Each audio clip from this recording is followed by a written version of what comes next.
Just when you think things couldn't possibly get any more ridiculous than they are right now, you wake up to read headlines like this. And I promise you this is not a joke, because it's around lots of different headlines and newspapers, and it really is genuinely being reported as factual. Experiments to dim the sun will be approved within weeks. This is despite all of the faff and caboodle over solar panels, which I'll come back to in a minute. And furthermore, we now have the London Marathon reporting that they are going to disregard the Supreme Court ruling and allow trans women to self-identify into the women's category. Not, as I sort of understand it, in the elite categories, which is sort of an admission in itself, but I'll come back to that a bit later in the video.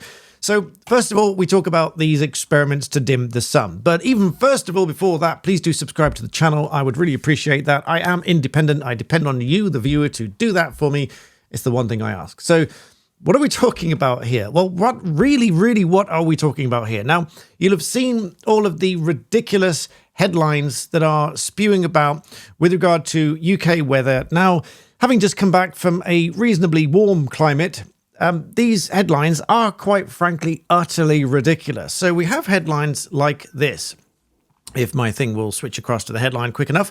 UK weather, heatwave horror as Britain forecasts mega 22 degrees C and will be hotter than Ibiza.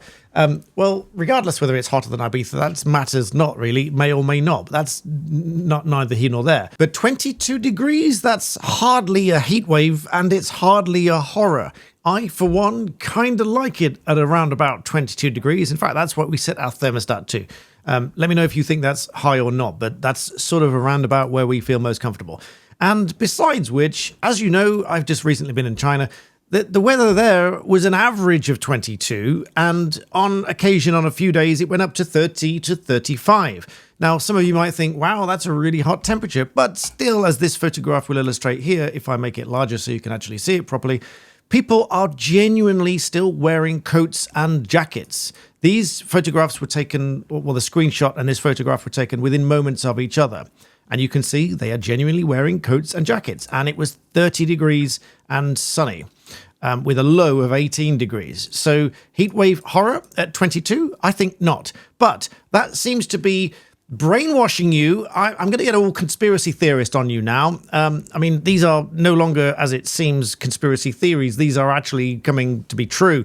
Many of you that said that these chemtrails and trying to change things and all the planes and all that sort of stuff, a year or two ago, you might have been called a conspiracy theorist and a wild theorist, but hear me out. These sound very much like that. So let's take a read of this. Experiments to dim the sun will be approved, and I'll link this below, within weeks.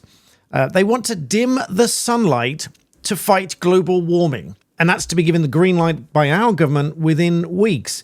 But that raises the obvious question here, even before I read any more. Where? Over the UK? Because do they really think that's going to have a massive effect worldwide? Now, I might be being a little bit naive here and outside my wheelhouse a little bit, but this doesn't strike me as something that's going to have a global impact if they are just sending planes up and doing some aerosol injection or something into the atmosphere surrounding the UK.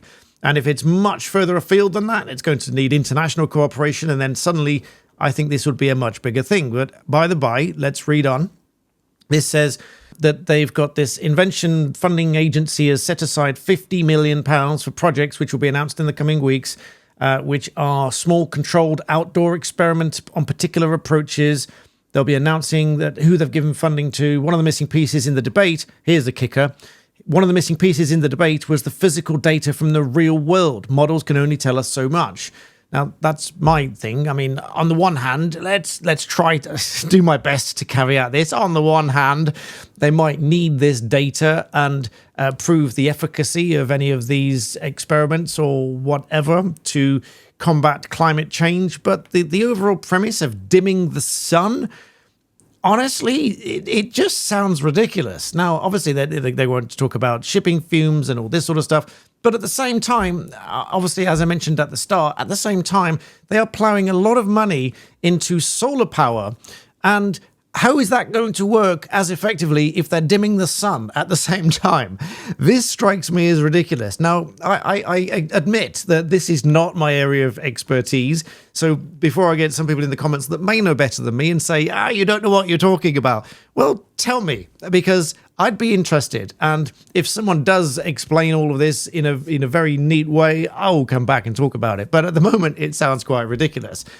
Solar panels, by the way, I can vouch for. We had them installed, and for the last few weeks, we've made money by selling the power back to the grid over and above whatever electricity that we've used. So we've actually been making money off the solar panels. So there's a good thing for you. And also, this is not a sponsored video, I stress, but because we switched to Octopus energy, we can now sell that back to the grid, and we get a lower rate to charge the batteries and the car overnight. My Tesla cost me about £4.50 or something to charge overnight on the low rate with Octopus Energy. And if you want a free £50, there'll be a link in the description, in all the description. It's an affiliate link, but you get £50 for switching your energy company. And I can say it's the most seamless and the best energy company I've ever worked with, and I will not be moving. They've just been brilliant. So there we go. There's my intake for that. So we use solar panels, and they're absolutely great. So second half of the video is about the London Marathon. Now, there's a lot of debate back and forth about this Supreme Court ruling. Some people trying to obfuscate, prevaricate, and essentially try, I think, somehow to deliberately or willfully misinterpret or confuse the clarity that the judgment provided. Just to be clear, the judgment was absolutely clear. If you've no idea what I'm talking about, London Marathon apparently has reported that men can self-identify as women into the women's category in the marathon. They've said that they've got to wait for the guidance from the EHRC. I don't see why, because it's absolutely clear. I mean, it's a bit of an excuse, in my opinion, if you ask me. But what they're saying is they're waiting for guidance. The article says the London Marathon is the latest to delay, claiming that it wishes to receive a detailed report from the Equality and Human Rights Commission before doing anything to honour the Supreme Court unanimous verdict. But again, I find that utterly ridiculous, because if we look here, we'll look at paragraph 235 in a minute, but this is a 87-page judgment. But let's go to paragraphs 235, which makes absolutely clear what these organisations should do. Now, of course, my video can't be taken as legal advice, and nor is it official guidance, but take it from me, this is as clear a judgment as it could possibly have been. Now, just to clear up one thing, first of all, a lot of people have been shouting and screaming that just because this Supreme Court judgment defined sex and women and men as the biological definitions, it doesn't mean that these companies have to separate those activities by men and women. What companies do have to do by regulations, workplace regulations, is make available spaces for men and women. And they must be for men and women, based on biology, not based on anything else, whether certificated, sex, or otherwise. As regards to sports, if the organisation sets up a men's and a women's category, that's exactly what it should be. They don't have to do that. They can do that if it is a proportionate means of achieving a legitimate aim. What it is not, however, is designate a category as men's and women's, and then on an individual case-by-case basis determine whether or not a person is excluded from that category, whether it's proportionate means of achieving a legitimate aim in that category. That's not what it means. That's how I've seen it reported. I'm not going to embarrass reporters here, but I've seen more than one outlet report so far that that's the way that it is. That you've got men's and women's, and then under each category, you then make a decision as to whether to exclude somebody based on that. That's not what it says. What it says is if it's proportionate to designate men's and women's, then they are defined by biology. And that is then covered by the sex discrimination exemption. Now, let's take a look at the judgment, and I'll show you exactly what bit talks about precisely this, and why, in my view, it is just a delay tactic and an obfuscation of the key issue at hand. Paragraphs 235 onwards. Let's take a quick look. A gender-affected activity is a defined term.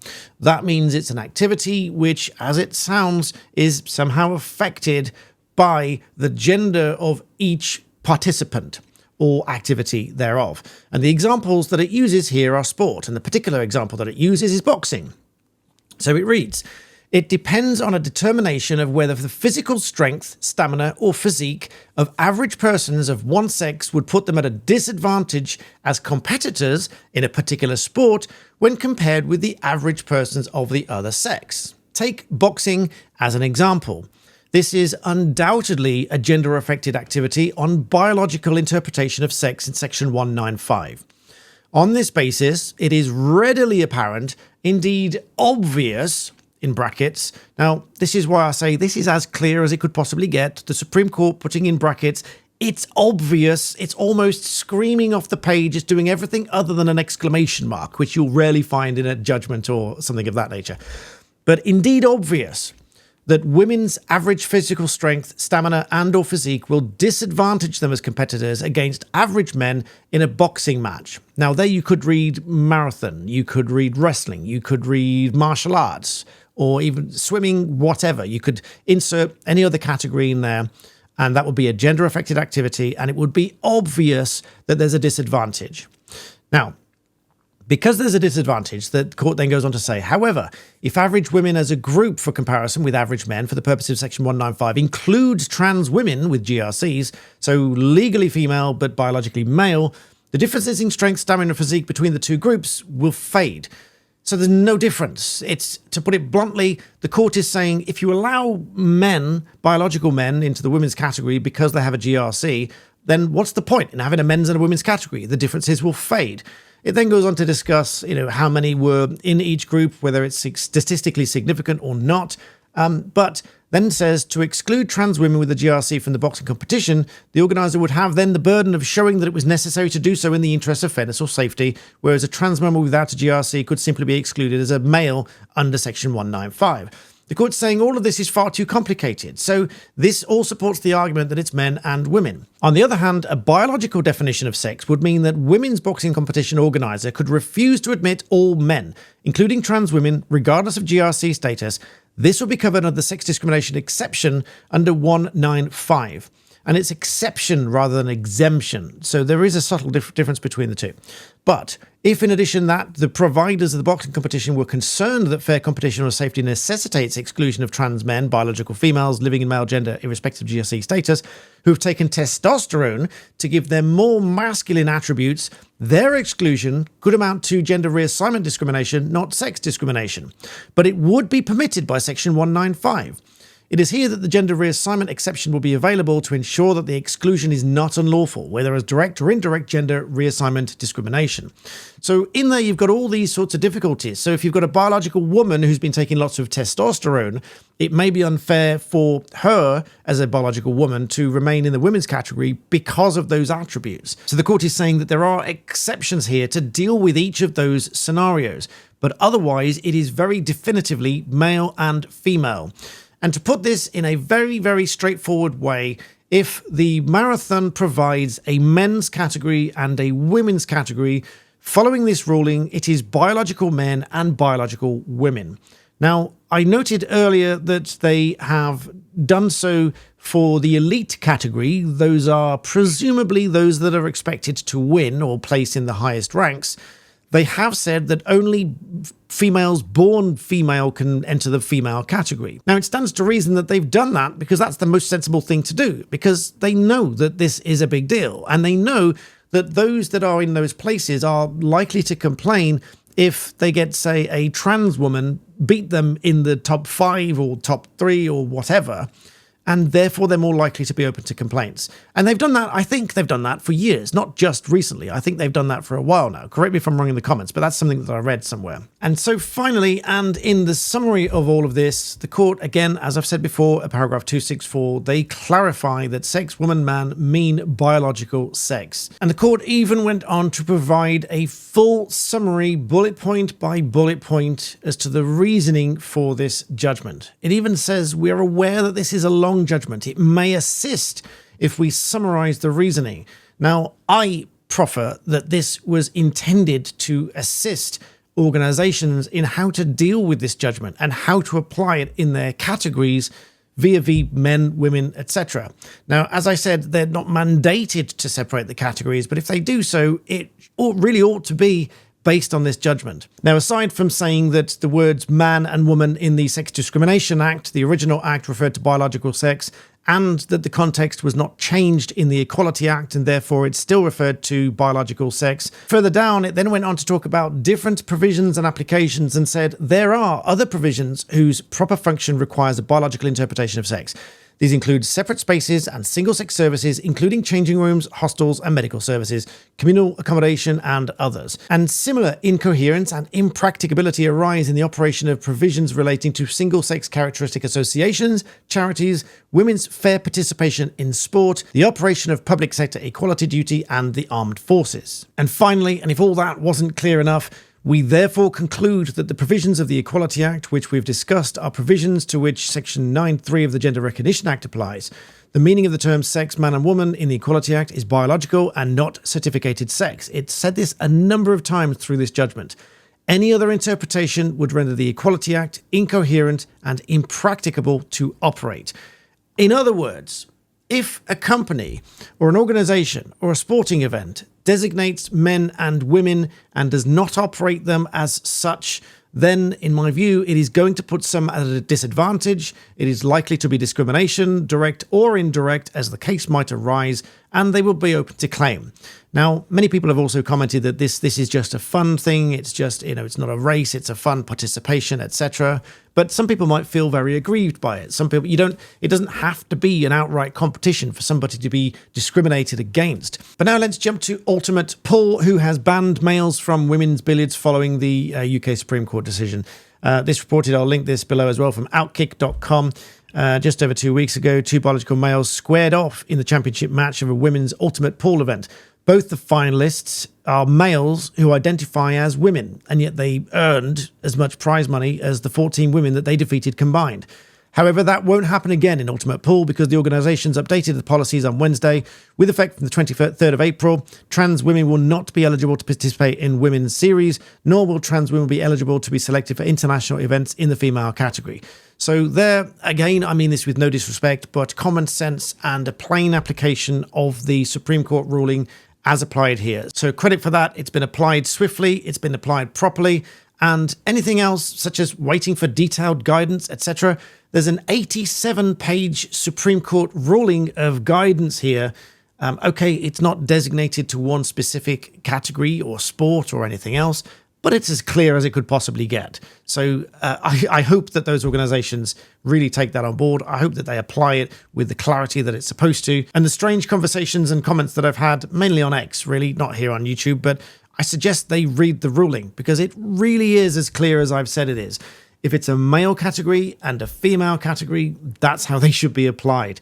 That's what the Supreme Court ruling says. So let me know what you think in the comments below. Respectfully, please, as always, make sure you subscribe to the channel. That really does help me grow. And as always, thank you for watching.